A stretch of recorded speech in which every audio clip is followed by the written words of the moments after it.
Parecer prévio do Tribunal de Contas do Estado é contrário às contas do governo relativas a 2018. O documento foi apresentado à Comissão de Orçamento da Alerj na quarta-feira. O relatório do TCE apresentou 14 irregularidades cometidas pelo Poder Executivo em 2018, na época comandado por Luiz Fernando Pezão e Francisco Dornelles. Entre elas, o não cumprimento do investimento mínimo em serviços de saúde pública, determinado pela Constituição Federal em 11% da receita corrente líquida do Estado.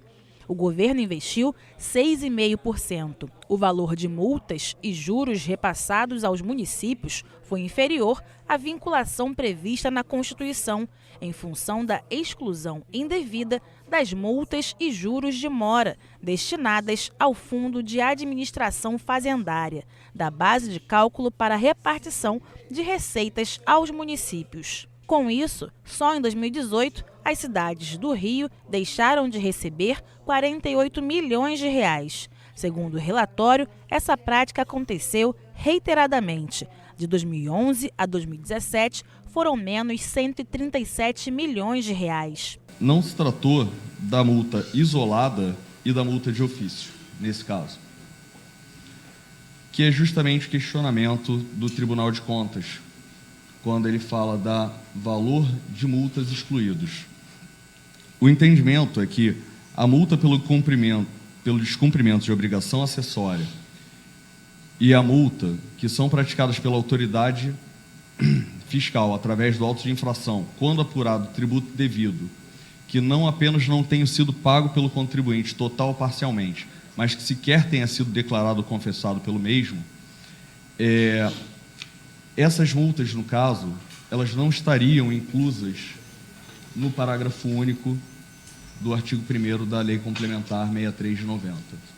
Não compondo dessa forma o MJM para fins de repasse para o município, não devendo a base ser excluída, no caso. O relatório do TCE alerta o novo governador, Wilson Witzel, para o déficit financeiro nas contas do governo, no valor aproximado de 13 bilhões e meio de reais, para que o Poder Executivo já implemente medidas para o equilíbrio financeiro do Estado.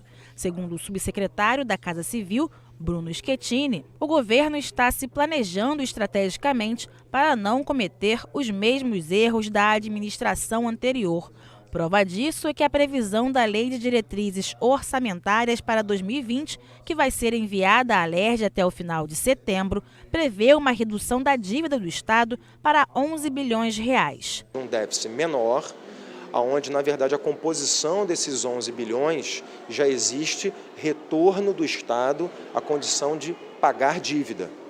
Então, se esse ano tínhamos 13 sem pagar dívida nenhuma, ano que vem teremos 11, onde um pouco mais da metade é o Estado voltando a pagar dívida. Isso mostra um perfil de melhora da gestão do Executivo em comparação com o Executivo do ano anterior. Para o presidente da Comissão de Orçamento, o deputado Rodrigo Amorim, a previsão do governo em diminuir a dívida em 2020 demonstra um planejamento, o que para ele não foi feito pelo governo anterior. A gestão anterior não tinha sequer um planejamento para tirar o Estado do Rio de Janeiro desse atoleiro. O simples fato de reduzir a dívida, mas principalmente apresentar um planejamento, já demonstra a responsabilidade, coisa que a gente não via no passado. CPI que apura a morte de bebês no Hospital da Mulher de Cabo Frio ouviu na terça-feira relatos de mulheres vítimas de violência obstétrica. O objetivo foi ampliar o debate e pensar políticas públicas que protejam as mulheres e previnam esse tipo de violência. Lisandra Rodrigues foi uma das 20 mães que perderam seus filhos no Hospital da Mulher em Cabo Frio no primeiro semestre deste ano. Com 41 semanas de gravidez e com o parto previsto para o dia 18 de fevereiro, Lisandra começou a sentir dores muito fortes nas costas. Ela procurou o hospital por 4 vezes, mas os médicos faziam apenas exames de toque no colo do útero e a mandavam de volta para casa. No dia 26, Lisandra foi internada. Após a realização dos exames, foi constatado que o feto já estava sem vida. A vítima contou que após a cesariana de emergência não recebeu qualquer assistência ou recomendação. 2 dias depois ganhei alta, não me falaram nada sobre o ponto para me levar, não caminhar nada. Eu e minha mãe que recorremos, um postinho de saúde básico perto de casa. E foi isso, e até agora não tenho resposta em si o que meu filho morreu. Nunca a gente imagina que vai acontecer com a gente. Estava só esperando o momento mesmo para vir, o quarto tudo montado, berço, enxoval. A CPI ouviu também vítimas de outros hospitais do estado.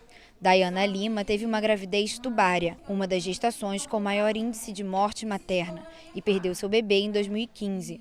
Ela contou que não recebeu nenhum tipo de assistência do hospital após a perda e lembrou que a morte de um bebê, além de uma dor física e psicológica para a mãe, é o fim de um sonho. Dayana hoje integra o movimento do Luto à Luta, que dá apoio às mães que sofreram perda gestacional. Segundo ela, os profissionais de saúde são despreparados para lidar com esse momento e essa é a principal reclamação das mulheres que procuram o coletivo. É a falta de assistência, a falta de tato, a falta de suporte mesmo profissional de um sistema como um todo psicológico, da assistência social a essas famílias. O descaso é no total, porque a gente não é educado à perda de uma criança, que é sempre esperado, normal, é que essa criança chegue. Tanto que os aparelhos os hospitalares não são preparados para ter um espaço reservado a essa mãe, essa família que passou por isso. Tivemos agora o relato de que uma mãe que tinha acabado de perder o bebê estava ao lado de 2 mães dando à luz. Quando se trata de mulheres presas, os casos de violência obstétrica são ainda mais graves. Essas mulheres passam por violações desde o momento que acessam o sistema prisional. Muitas grávidas passam até 12 horas entre a unidade em que estão presas e os hospitais. A falta dos profissionais de saúde adequados nas unidades onde elas estão, o transporte pelo carro, pelo carro do SOI, que é esse compartimento muito fechado, todo metálico, inadequado. É também o fato de que a triagem ainda é feita também pelas agentes, que são elas que pegam a chamada, levam para o ambulatório, do ambulatório vai para a UPA. É a ideia de que necessariamente elas precisam sempre estar passando para a UPA para atingir a rede pública e o acompanhamento anterior, porque não existe pré-natal feito de forma permanente nas presas. A presidente da CPI, deputada Renata Souza, disse que a audiência foi importante para humanizar a discussão sobre a violência obstétrica e ampliar o debate para além do Hospital da Mulher de Cabo Frio. Segundo ela, é preciso pensar políticas públicas que protejam as mulheres, principalmente nesse momento tão importante que é a gestação. É fundamental para que a gente possa também qualificar ainda mais o nosso relatório final da CPI do Hospital da Mulher, porque é nesse relatório que a gente vai apresentar as nossas recomendações e, portanto, fazer esse debate público com especialistas na área, mas também com a população, enfim, mulheres que passaram por esse momento de dor, é fundamental para que a gente supere essa lógica de números e saiba que tem uma vida por trás e que recomendações nesse sentido são muito importantes para um relatório final da CPI do Hospital da Mulher de Cabo Frio. O Brasil ocupa o 2º lugar em investimentos em negócios sociais. Entre 2014 e 2015 foram investidos no setor 1,3 bilhão de reais em todo o país. 11% desses empreendimentos estão concentrados no estado do Rio de Janeiro. A informação foi confirmada durante seminário no plenário da Alerj sobre a importância do marco legal para o desenvolvimento dos negócios de impacto social no estado. O presidente da Alerj, deputado André Siciliano, abriu o evento, destacando o projeto de lei de autoria dele, que tramita na casa e cria a política estadual de investimento e de negócios de impacto social. A deputada Mônica Francisco, que presidiu o seminário, falou sobre a importância do projeto. Quando essa casa vota um projeto de qualificação, de impacto, de investimento, de fomento a esses empreendimentos que vão desde empreendimentos. Então, no cinturão rural do estado, no norte do estado, no sul do estado, desde empreendimentos que estão no centro, na capital, na Zona Oeste, empreendimentos que são geridos, na maioria das vezes, por mulheres, que vêm produzindo desenvolvimento local, integrado, sustentável, fortalecem cadeias produtivas. Isso gera um impacto econômico, isso amplia a visibilidade, primeiro, desses empreendimentos e amplia o impacto financeiro no estado do Rio de Janeiro. Durante o evento, diversos casos de sucesso no setor foram apresentados, entre eles o projeto Carteiro Amigo, que nasceu na Rocinha e hoje impacta mais de 16 mil pessoas nas comunidades do Rio de Janeiro. O Carteiro Amigo ele nasceu na comunidade da Rocinha, com a função de dar aos moradores que não têm endereço, devolver a eles um endereço. Os moradores na Rocinha tinham a dificuldade de receber as correspondências. E a partir desse projeto, eles passam a receber as suas correspondências novamente. Hoje, o Carteiro Amigo já funciona também no Rio das Pedras, na Ilha do Governador, no Parque Royal, na Curicica, na Asa Branca e na Vila Cruzeiro. A chefe do Departamento de Gestão Pública de Municípios e Inclusão Produtiva do Banco Nacional de Desenvolvimento disse que o BNDES quer fazer parcerias para a criação de um fundo de crédito rotativo para fomentar os empreendimentos de impacto social. Recentemente a gente teve uma iniciativa que foi o BNDES Garagem, que selecionou algumas startups, algumas delas sendo startups de impacto, e a gente tem a intenção, isso ainda está em construção, de repente desenvolver um fundo em que o BNDES entre com recursos não reembolsáveis junto com outros parceiros, porque o BNDES sozinho não consegue fazer nada, ele precisa de parceria para apoiar os negócios de impacto do nosso país. Aí seria por meio de crédito, porque a ideia é que esses recursos retornem para esse fundo para que ele possa investir e apoiar muito mais empreendedores de impacto. Segundo o secretário estadual de Desenvolvimento Econômico, Emprego e Relações Internacionais, somente este ano, mais de 37.500 empresas de impacto social foram abertas no estado e que a secretaria tem investido no setor. O projeto de lei, como que esta casa vai analisar hoje à tarde, são de suma relevância para a preservação do meio ambiente e para o fomento do turismo, que tem no ambiente, tem na ecologia do estado do Rio de Janeiro, um dos seus maiores indutores. A Secretaria está se movimentando, principalmente com a Secretaria de Ciência e Tecnologia, para a implementação de novos hubs de tecnologia. Já visitamos 2 hubs de startups no exterior para trazermos para cá uma ideia de como fomentar, de como alimentar ainda mais startups que tenham por sua espinha dorsal o desenvolvimento sustentável e a lucratividade de um negócio privado. A importância do Rio de Janeiro ter um marco é justamente reconhecer que esses negócios podem ser diferenciados nas políticas públicas. Então, é o primeiro passo para a construção de políticas direcionadas a negócios que olham muito mais para os seus impactos e para a mudança social que ele pode gerar, a mudança ambiental que ele pode contribuir, do que simplesmente para o lucro. E é importante, e todos os palestrantes de hoje falaram dessa necessidade de diferenciação, né, para que a gente possa olhar isso tudo e pensar como é que a gente pode estimular que esses negócios se estabeleçam. A Delegacia de Atendimento à Mulher de Duque de Caxias já registrou cerca de 2.500 casos de violência doméstica de janeiro a julho deste ano.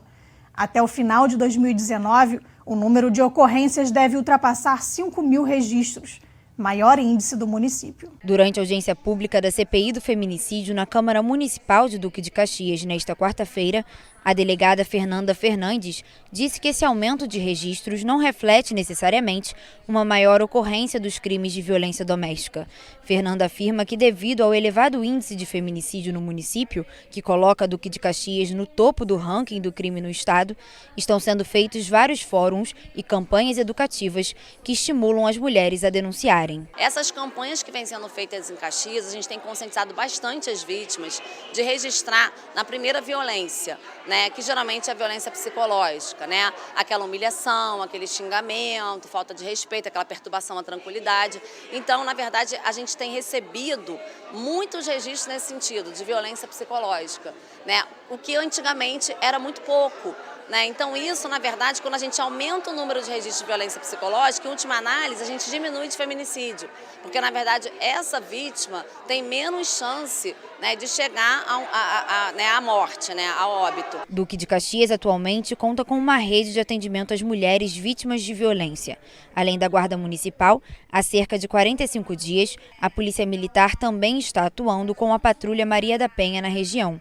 O coronel Busnello, do 20º Batalhão de Mesquita, disse que apesar da eficiência da operação, é preciso adequar os procedimentos da polícia para melhor atender as mulheres e, ao mesmo tempo, ajudar na estruturação de dados sobre esse tipo de crime. Dentre as mudanças, é preciso que haja uma reestruturação dos formulários de registro de ocorrência. Quando você tem melhor aferição desse problema social, você consegue definir melhor as políticas públicas para isso, consegue viabilizar projetos e processos que venham a atender a essa demanda e com isso você consegue também acelerar todo esse processo de atendimento à vítima. Hoje você tem um formulário que ele atende geral, todo tipo e forma de violência. Você não tem a especificidade da violência doméstica, assim como você também não tem a especificidade da violência contra o menor. Então é uma coisa genérica e geral, que te possibilita até você fazer uma leitura de dados. Mas você tendo uma coisa mais específica, é aquilo. Você vai poder aprofundar e melhorar a sua política pública em relação a esse problema social nosso. Renata Tavares, defensora pública de Duque de Caxias, defendeu que a luta contra o feminicídio precisa ir além da responsabilização penal do agressor. Segundo ela, é preciso investir em projetos educativos que levem a discussão para dentro das escolas e conscientizem as mulheres de que o feminicídio é apenas o último dos crimes de uma série de agressões físicas e psicológicas. A partir disso, você começa a pensar em política pública de defesa da mulher que não seja focada exclusivamente na seara penal. Então, o cara que tem a violência doméstica lá em Xerém, você está entendendo? A mulher e tal, ela primeiro precisa saber que aquilo é violência, que o que ela está sofrendo é violência. Então, o direito à informação, o direito a saber. Então, quando você faz isso, você já começa a informar. E aí as pessoas, sabendo, se empoderam, né? Disso. A presidente da CPI, deputada Marta Rocha, disse que a comissão vai levar em consideração todas as sugestões feitas na audiência pública e lembrou que a Baixada Fluminense é a região do estado com os piores índices de feminicídio e violência contra a mulher. Nós saímos daqui com uma sugestão da Polícia Militar, na figura do coronel Busnello, de que se audite, ao final de um ano, os atendimentos produzidos pela Patrulha Maria da Penha da Polícia Militar e tendo no formulário de atendimento a questão específica, né, do resultado daquele chamado, do chamado 190 e, lamentavelmente, a certeza que na Baixada Fluminense há um desmonte da rede de proteção. E sem a rede de proteção, nós não conseguimos ter a integração dos serviços. Então, acho que é papel também desta CPI de buscar a solução para o Ciam Baixada, a solução para a integração da rede de proteção às mulheres vítimas de violência. No próximo bloco, projeto que institui programa de consumo consciente nas escolas da rede pública recebe parecer favorável da Comissão de Constituição e Justiça.